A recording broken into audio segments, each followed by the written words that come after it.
بسم الله الرحمن الرحيم، والصلاة والسلام على أشرف المرسلين سيدنا محمد صلى الله عليه وسلم. أهلا ومرحبا بكم في فيديو جديد. النهاردة بإذن الله هنقدم لكم قائمة مباراة النادي الأهلي والمباراة طلائع الجيش غدا في الدوري.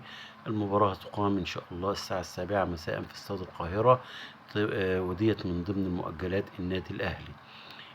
المباراة شهدت استبعاد محمود كهربا للمباراة الثالثة على التوالي، وكما شهدت استبعاد محمد الشناوي للراحة.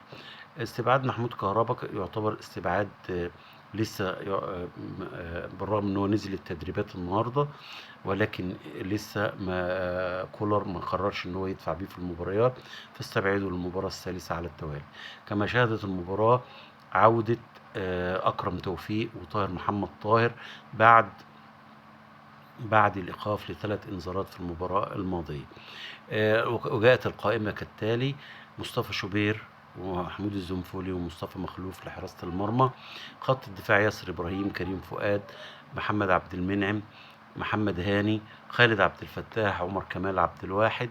الوسط: أكرم توفيق، حسين الشحات، إمام عاشور، عمرو السولية، كريم ندفد، أفشة، أحمد عبد القادر، أليو ديانج، رضا سليم، مروان عطية. الهجوم: طاهر محمد طاهر ووسام أبو علي. حاطط هنا حاطط طاهر محمد طاهر كأنه مهاجم، لأنه ما عندوش غير وسام أبو علي هو المهاجم، فحاطط طاهر محمد طاهر كأنه بديل ليه كمهاجم.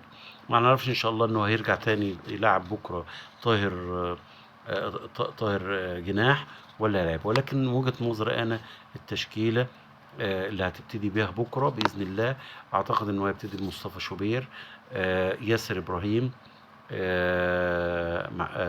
محمد عبد المنعم، كريم فؤاد، عمر كمال عبد الواحد. الوسط هيبتدي بأكرم توفيق، عمرو السولية، إمام عاشور. في الهجوم هيبتدي بأحمد عبد القادر وحسين الشحات ووسام أبو علي.